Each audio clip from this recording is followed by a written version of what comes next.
Bonjour les audacieux, je suis Alexia Ferrantelli. Tu écoutes l'épisode 16 de l'audace d'être moi, le podcast qui te donne des clés pour t'accomplir. Aujourd'hui, je vais te parler de la maturité émotionnelle. La maturité émotionnelle, c'est prendre la responsabilité de ce qu'on ressent. Parce que, en tant qu'adulte, qu'on en soit conscient ou pas, on est responsable de ce qu'on ressent à chaque instant. On est responsable de notre façon de penser et de ce qu'on ressent. Quand on fonctionne comme des enfants, émotionnellement, on accuse les autres de ce qu'on ressent, de nos actes et des résultats qu'on obtient dans sa vie. En tant qu'adulte, on a la possibilité de comprendre ce qu'on pense. On peut conscientiser et réfléchir à sa façon de penser et on peut décider ce qu'on souhaite penser et ressentir, quoi que les autres fassent dans notre vie. Quand on est enfant, on n'a pas cette capacité. On pense que ce qui se passe dans notre vie provoque directement nos sentiments. Et à l'inverse, on pense aussi que les émotions des autres, de nos parents particulièrement, sont la conséquence directe de ce qu'on fait. Si notre maman est triste ou en colère quand on est enfant, on a très souvent l'impression qu'on en est responsable, même si on n'a rien à voir là-dedans. Et la plupart du temps, on garde cette représentation des choses, y compris quand on est adulte. C'est tellement enraciné qu'on ne réalise même pas qu'on a presque tous tendance à perpétuer cette idée que les autres sont responsables de ce qu'on ressent. Sans y réfléchir, on dit « Ah, il m'a fait de la peine » ou « Elle m'a énervé », comme si le comportement des autres avait un effet automatique sur nos émotions. Pourtant, cette façon de voir les choses nous met dans une énorme impuissance. Ça nous met dans un système de dépendance, de culpabilité et de reproche. On blâme nos mères, nos pères, on blâme notre enfance, on blâme notre patron, nos collaborateurs, nos collègues, nos clients, nos fournisseurs. On blâme tous les autres. On blâme notre ex-mari, on blâme les gouvernements, on blâme l'économie. On blâme tout le monde pour ce qu'on ressent, pour la façon dont on agit et pour les résultats qu'on obtient dans notre vie. La maturité émotionnelle, c'est quand on décide d'assumer l'entière responsabilité de tout ce qu'on ressent. Peu importe ce que les autres font ou ne font pas. C'est pas une mince affaire. C'est un défi énorme pour la plupart d'entre nous. Ça veut dire qu'on assume totalement que quand on se sent d'une façon qui ne nous plaît pas, on n'en fasse pas le reproche aux autres, mais qu'on en assume la pleine responsabilité. Décider de devenir mature émotionnellement, c'est très courageux et c'est pas la voie de la facilité. C'est tellement confortable au fond de se dire que les autres sont responsables de notre mal-être, de tout ce qui nous plaît pas dans notre vie. Donc, c'est difficile, mais ça vaut vraiment la peine de faire cet effort. Trop de gens se sentent à la merci de quelqu'un d'autre dans leur vie. Par exemple, certains passent des années à continuer encore et encore à se plaindre sur la façon dont leur ex les fait se sentir frustrés, qu'il les rend tristes ou leur pourrit la vie. Ce que j'ai envie de leur dire, c'est de regarder le pouvoir qu'ils donnent à cette personne. De toutes les personnes au monde auxquelles tu peux donner ton pouvoir, est-ce que tu veux vraiment le donner à ton ex ? La vérité, c'est que tu es adulte et que tu en aies conscience ou pas, tu es responsable de tout ce que tu ressens. Les actions de ton ex ne déterminent pas comment tu te sens. C'est ce que tu te dis à propos de ce qu'il fait qui détermine comment tu te sens. Assumer le fait qu'on est responsable de ses émotions, ça veut dire aussi qu'on a du pouvoir dessus. Ce qui est important, c'est de distinguer les émotions des circonstances. Arrêtez de se dire que d'autres personnes et d'autres choses causent nos émotions. Ce qu'on ressent dépend de ce qu'on pense de la façon dont les autres agissent, de ce qu'on pense du monde ou de nous-mêmes et de notre vie. Quand on réalise que l'émotion est séparée des circonstances, quand on peut voir les faits comme des faits et nos émotions comme notre expérience, on retrouve de l'autorité sur notre vie émotionnelle. On arrête d'essayer de changer toutes les circonstances pour se sentir mieux. On arrête de courir après toutes les choses extérieures. On arrête d'essayer de changer les autres. Et, en fait, on arrête d'essayer de contrôler le monde. Prenons un exemple. Une amie m'a raconté que quand son mari rentrait le soir et qu'elle était en train de préparer le dîner, souvent, il ouvrait le frigo et commençait à grignoter des trucs en attendant. Et ça la mettait vraiment en colère. Elle en était même venue à mettre la plupart des choses dans le frigo de la cave pour qu'il n'y ait rien à grignoter dans le frigo de la cuisine. Ce qui l'obligeait bien sûr à faire des allers-retours constants à la cave. Elle avait l'impression que c'était l'attitude de son mari qui générait automatiquement son émotion. Et comme ça arrive dans la plupart des cas, elle passait des circonstances, et le grignote dans le frigo, à l'émotion colère, tellement rapidement qu'elle ne s'apercevait pas qu'elle avait une pensée entre les deux. Ça vaut vraiment le coup d'identifier qu'il y a une pensée entre les deux. Ici, par exemple, la pensée était « il me respecte pas du tout, il ne respecte pas le temps que je passe à cuisiner, il agit égoïstement au lieu de passer un moment de partage avec moi ». Ça vaut la peine de prendre conscience de cette étape intermédiaire qu'il y a entre tes circonstances et tes émotions, parce que cette étape-là, tu peux l'occuper pleinement et reprendre le pouvoir sur ta vie intérieure. Dans ce contexte-là, mon ami a constaté que cette pensée-là lui faisait du mal et l'empêchait d'agir de façon constructive. En fait, sa colère amenait les résultats inverses à ce qu'elle souhaitait puisque son besoin était de partager un moment chaleureux avec son mari et que sa colère l'empêchait de profiter avec plaisir de ce moment-là. En prenant du recul, elle a réalisé que s'il grignotait, c'était juste parce qu'il avait faim ou parce que c'était son moyen de se faire du bien dès qu'il rentrait à la maison. Et au fond, ces raisons lui appartiennent. Par contre, ce qui appartient à mon amie, ce sont ses pensées. Elle peut par exemple choisir de penser dans cette circonstance « il a juste faim, ça n'a rien à voir avec moi, avec le fait qu'il ne me respecterait pas ou qu'il n'aurait pas envie d'avoir un moment de partage avec moi. » À chaque fois que la situation se présente, elle peut se rappeler à elle-même « ah oui, rien à voir avec moi, il a juste faim. » Et ça libère toute sa créativité pour imaginer comment avoir un échange chaleureux avec lui. Papoter avec lui tout en cuisinant pendant qu'il grignote, prévoir de partager une verrine ou un morceau de fromage ou une bruschetta à deux avant de finir de cuisiner. Bien sûr, elle peut aussi lui faire une demande explicite. Elle peut lui demander de l'attendre pour manger, par exemple. On verra d'ailleurs dans un prochain épisode comment on peut formuler une demande à l'autre sans le manipuler, ni le contraindre, ni le culpabiliser. Mais quand on formule une demande à quelqu'un, il ne faut pas perdre de vue que l'autre a l'entière liberté de refuser. Il a lui aussi des besoins qui ne coïncident pas forcément exactement aux nôtres ou pas dans le même timing. Mais si je sais que j'ai d'autres options possibles pour bien vivre une situation, je suis beaucoup plus en mesure d'accepter un refus. Alors là, tu te dis peut-être, ok, mais quand même, il y a des fois vraiment où les gens exagèrent, où ils font exprès de faire des choses pour nous nuire, alors forcément, on est furieux. Par exemple, imaginons qu'un mec te fasse exprès une queue de poisson et qu'en plus, il te fasse un geste agressif. Bien sûr, tu peux te mettre à fulminer et te dire que vraiment, quel sale type et dans quel monde on vit. Et en arrivant au bureau, t'en parles avec un collègue et tous les deux vous vous scandalisez. Vraiment, c'est dingue l'agressivité des gens, etc.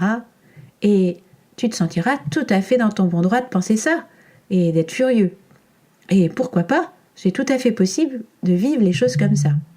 Mais est-ce que penser tout ça et ressentir toute cette colère te fait du bien et est utile d'une façon ou d'une autre ? Pendant ce temps-là, ton chauffard, il continue sa petite vie tranquille et t'as sans doute oublié depuis longtemps. Encore une fois, je dis pas que tu devrais pas agir comme ça, hein. Simplement, ce que je veux te faire remarquer, c'est que c'est une option parmi d'autres. Il n'y a pas un enchaînement unique et automatique de cause à effet entre la circonstance et l'émotion. Il pourrait t'arriver la même chose et que tu décides de penser « Oh la vache, il doit être vraiment mal pour se comporter comme ça !» Et alors, tu ressens de la compassion. Ou tu peux décider de ne rien en penser du tout, de ne pas porter de jugement là-dessus et de juste reprendre aussitôt le fil de ta vie. Ou, si tu sens que tu as eu hyper peur, tu peux t'arrêter sur le bord de la route quelques instants pour détendre ton corps, accueillir pleinement ta peur, la laisser te traverser, puis repartir ensuite. En fait, même si à un moment l'enchaînement circonstances, pensées, émotions a été très rapide, tu as toujours le choix, à un moment ou à un autre, de décider comment tu choisis de vivre la situation. Quand tu assumes la responsabilité de ce que tu ressens et que tu fais des choix pour ce que tu veux ressentir, tu deviens plus libre et tu deviens davantage la personne que tu as envie d'être au lieu d'être dans le fonctionnement par défaut qui est le fonctionnement de l'immaturité émotionnelle. Si tu te sens pas bien, tu considères que c'est à toi d'y remédier en conscientisant tes pensées, en cherchant quels sont tes besoins insatisfaits, en voyant de quelle façon tu peux y répondre toi-même ou faire une demande explicite aux autres en acceptant tout à fait que les autres n'accèdent pas à ta demande. Quand on reproche aux autres le fait de se sentir mal, sans s'en rendre compte, on perd le pouvoir sur sa vie. On croit que ce sont les actions des autres qui nous amènent automatiquement à nous sentir mal ou bien. On donne la responsabilité de notre vie émotionnelle à quelqu'un d'autre. Imaginons que je laisse la responsabilité de ma vie émotionnelle à mon mari et que je lui dise « Voilà chérie, t'es entièrement responsable de me rendre heureux. » Ou « C'est de ta faute quand je suis insatisfaite, quand je suis triste. Tout ce que tu fais provoque une émotion en moi. » Si j'ai cette vision-là des choses, je risque de constamment essayer de le contrôler. Je vais essayer de lui dire quoi faire et comment le faire, et je vais être en colère quand il ne fera pas, et je vais l'envahir avec mes émotions. C'est une posture d'impuissance très angoissante et exaspérante parce que on ne peut pas contrôler les autres tout le temps. Et j'ai remarqué qu'ils n'aimaient pas vraiment quand on essaie. Si je vais voir mon mari et que je dis « Voilà mes besoins » et je te demande de les satisfaire, c'est presque comme si j'étais un enfant à charge, non ? Mes besoins sont que tu fasses ça, ça et ça pour que je sois heureuse. S'il me dit à son tour quels sont ses besoins pour que je le rende heureux, alors on a mutuellement mis la charge de notre bonheur sur les épaules de l'autre. Et c'est plutôt compliqué comme fonctionnement quand on y pense bien, parce que c'est déjà assez difficile de se comprendre soi-même, de gérer sa propre vie affective, de voir comment faire son propre bonheur. Alors, charger quelqu'un d'autre de faire notre bonheur, c'est une lourde charge. En fait, déléguer cette responsabilité, même à une personne que t'aimes, peut affecter cette relation de manière profondément douloureuse. Quand on a la croyance que les autres créent automatiquement nos émotions, ça peut donc nous enfermer dans une posture d'impuissance qui attend les solutions des autres. Mais il y a aussi l'autre versant de cette croyance. C'est croire que ce qu'on fait crée automatiquement les émotions des autres. Quand on croit ça, on se sent entièrement responsable du bonheur de notre entourage. Ça peut nous amener à perdre notre spontanéité, à nous noyer dans le sentiment de culpabilité, à nous empêcher d'être tout simplement qui on est. Est-ce que ça serait pas plus chouette de se dire « Je vais répondre à mes besoins, tu vas répondre à tes besoins, et on va être deux personnes autonomes qui s'aiment. » Et alors, on peut construire une relation d'amour et pas une relation de dépendance. La maturité émotionnelle consiste à considérer que je suis responsable de ma vie. Je suis responsable de mes pensées, de mes sentiments, de mes actions. Tu te dis peut-être, mais si tu es seulement responsable de ce que tu ressens, alors est-ce que tu vas abdiquer la responsabilité de la façon dont tu traites les autres ? En fait, c'est le contraire qui se passe. Quand tu agis depuis cette posture de maturité émotionnelle, tu n'agis pas avec méchanceté vis-à-vis des autres. Tu n'as plus ces réactions émotionnelles exagérées qu'on peut avoir quand on a essayé d'amener les autres à se comporter d'une façon dont on imagine qu'elle nous fera nous sentir mieux. Souvent, Quand on pique des crises de colère, quand on crie, quand on est méchant, c'est parce qu'on essaie de contrôler les autres. On essaie de les amener à se comporter d'une certaine manière pour se sentir mieux. Mais ça ne marche pas et ça ne fait que créer des tensions et des douleurs dans la relation. L'autre se sent coupable de constamment échouer à faire ce qu'il faut pour te rendre heureux, ou alors il se déconnecte de lui et ne sait plus de quoi il a besoin lui-même, tellement il cherche à répondre à tes besoins, et il perd sa joie, ou alors, à un moment donné, il en a ras-le-bol parce qu'il a envie de retrouver son autonomie. La maturité émotionnelle, c'est de se dire « Écoute, comporte-toi comme tu le souhaites et moi, je me comporte comme je le veux. Et je suis responsable de toutes mes actions et de tous mes sentiments. » Ça ne veut pas dire que tu ne prends pas la responsabilité de comment tu traites les autres. C'est pas parce que tu n'es pas responsable de ce qu'ils ressentent que tu n'es pas responsable de ton comportement. C'est vraiment important parce que tu dois décider qui tu veux être dans le monde et comment tu veux agir dans le monde. Les personnes mûres émotionnellement s'excusent davantage parce qu'elles reconnaissent la manière dont elles agissent et en assument la responsabilité. Elles disent pas si j'ai agi comme ça, c'est parce que t'as fait ça, c'est de ta faute. Dire ça, c'est le contraire de prendre la responsabilité de la façon dont tu penses, ressens et te comportes. Ce qui est vraiment important quand tu décides de devenir adulte émotionnellement, c'est de ne pas te reprocher tes pensées, tes sentiments ou tes actions. Si tu as eu tendance à blâmer les autres pour ce que tu ressens, ta tendance pourrait être de retourner ces reproches contre toi et de te dire « Pendant tout ce temps, c'est moi qui ai généré pour moi-même ces émotions, ces comportements et qui ai reproché aux autres tout ce qui n'allait pas dans ma vie. Je suis vraiment une personne horrible. » C'est pas du tout l'intention de ce processus. L'intention du processus est de dire « Oh, donc, si je ressens ça, c'est à cause de ma façon de penser. Si j'agis comme ça, c'est à cause de ma façon de penser. » Et, comme on en a parlé dans d'autres épisodes, tu restes ton meilleur ami et tu adoptes la position du gardien du phare.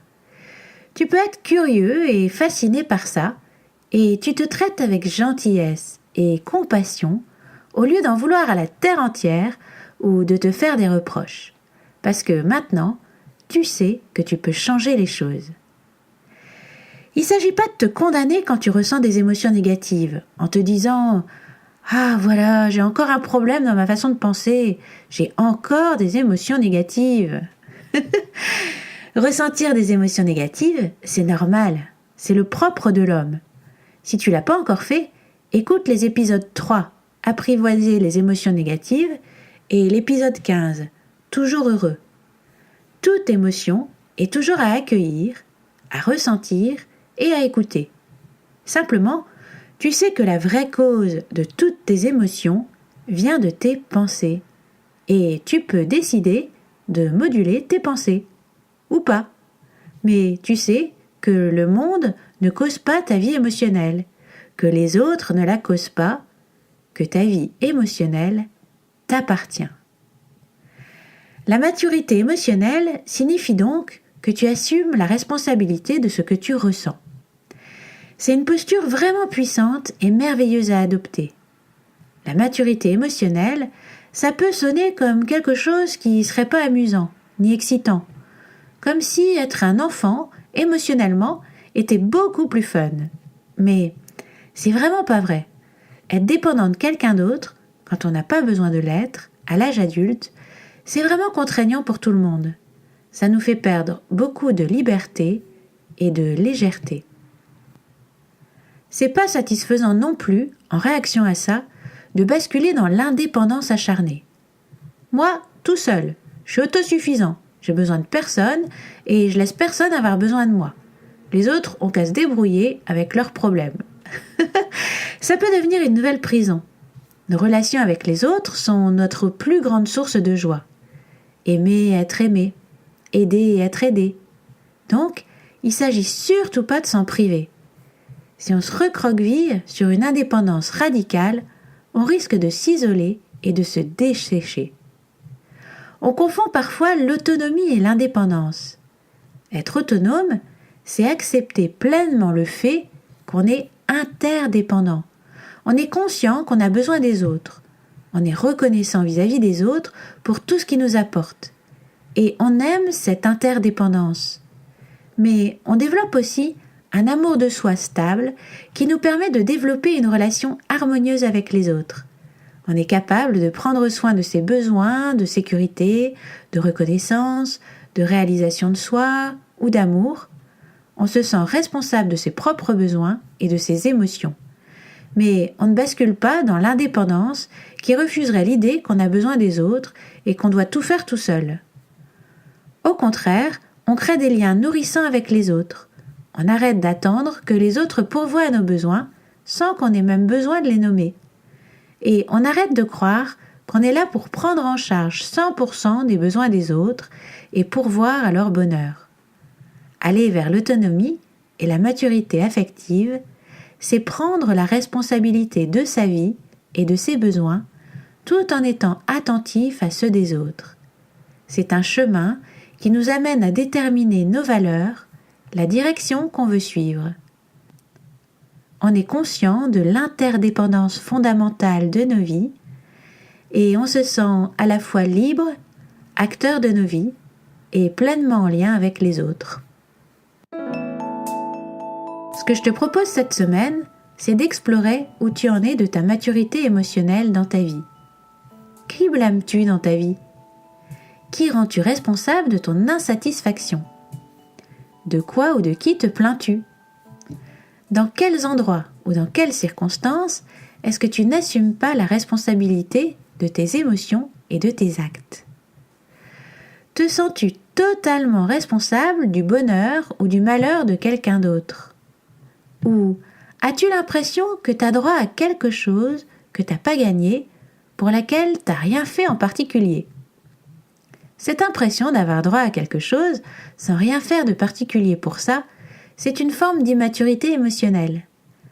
Comme si, comme tes parents le faisaient pour toi quand tu étais bébé, le monde devait subvenir à tes besoins sans que tu aies à agir toi-même pour y répondre. Voilà, je te laisse avec cette pensée de Marc Aurèle. En tout lieu, et sans cesse, il dépend de toi d'être pieusement satisfait de l'occurrence présente, de se comporter selon la justice avec les hommes présents, de fixer toute ton attention sur l'idée présente, afin qu'il ne s'y glisse rien d'incompréhensible. Merci d'avoir écouté l'audace d'être moi. J'aimerais lire ton commentaire sur cet épisode. Dis-moi ce que tu en penses sur Facebook, LinkedIn, Instagram ou sur le site internet l'audace-d'être-moi.com, tout collé, sans apostrophe. Je suis impatiente de te lire. Ce serait aussi génial si tu prenais un moment pour écrire un avis rapide sur iTunes. Pour toute question, commentaire ou sujet que tu aimerais que j'aborde dans un épisode, rendez-vous sur l'audace-d'être-moi.com. Abonne-toi avec l'application de ton choix pour recevoir ton épisode gratuit chaque vendredi. Et surtout, partage avec tes amis. À la semaine prochaine!